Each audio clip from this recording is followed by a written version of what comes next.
Hi, I'm Curtis Haines, and I'm here to talk about how to use Permatex epoxies. We want you to get the best possible results when using our products.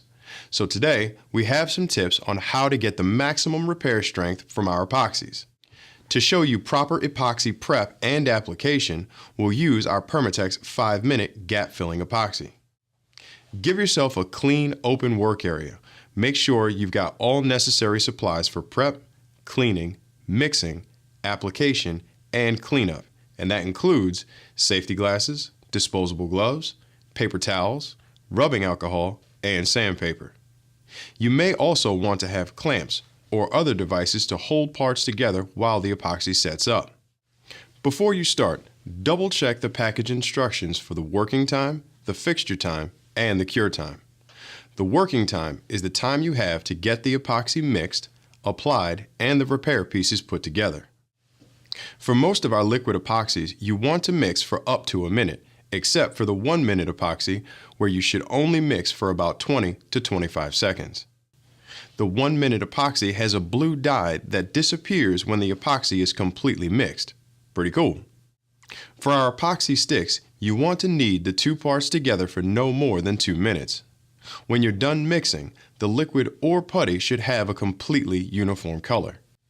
The epoxy fixture time is the time that the epoxy needs before the repair can be safely handled.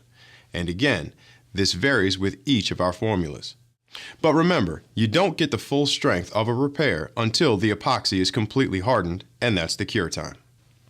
Before you start, rough up the bonding surfaces with sandpaper if you can.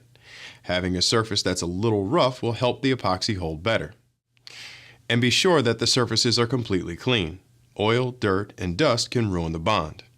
So we've done our prep and double-checked our timing, and we're ready to mix some epoxy. You'll need something to mix with, and our epoxy syringes have a plastic breakaway mixing paddle in the center of the plunger, which needs to be removed before dispensing.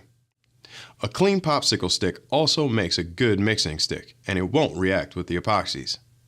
If you're going to use a cup to mix in, make sure it's something you can throw away when you're done. And remember, epoxies can really heat up when they cure. A plastic cup may actually melt from the heat and let the liquid leak out. When you're mixing epoxy, use a decent amount. If you try to mix just a tiny bit, it can be hard to get the 50-50 mix of liquid and hardener that you'll need to get a successful bond. Our syringe dispensers make it easy to get a 50-50 mix, and their sealing caps keep the two parts safe between uses. Once you've started mixing your epoxy, keep an eye on the clock. Make sure that you follow the correct mixing time for best results. When you're ready to apply the epoxy, you want to apply it to both surfaces that you're bonding. Your mixing device can also be used to apply your epoxy, but it can be easier to get precise application if you use a separate applicator. You can use anything from a toothpick to a spackle knife, depending upon how much surface area you need to cover. You're going to apply a thin, even coating, but make sure that you're not applying it all the way to the edges. Leave a little room for the epoxy to spread out. And now you can bring the two pieces together. Apply consistent pressure to keep the parts firmly together as the epoxy sets up. If some epoxy does squeeze out, clean it off before it sets up. You can use rubbing alcohol, acetone, lacquer thinner, or mineral spirits to clean any excess.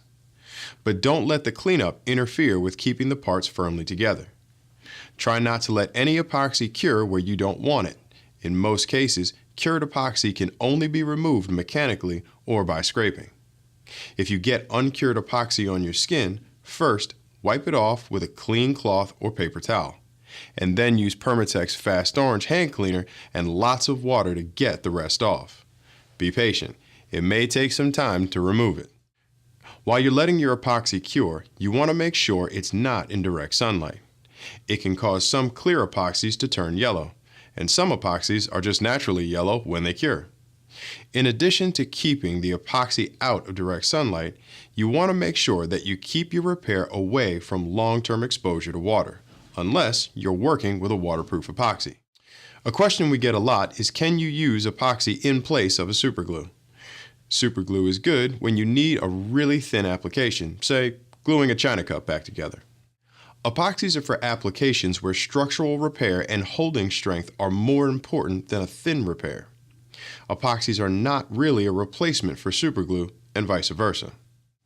You can learn more about our epoxies and other Permatex adhesives at our website, permatex.com.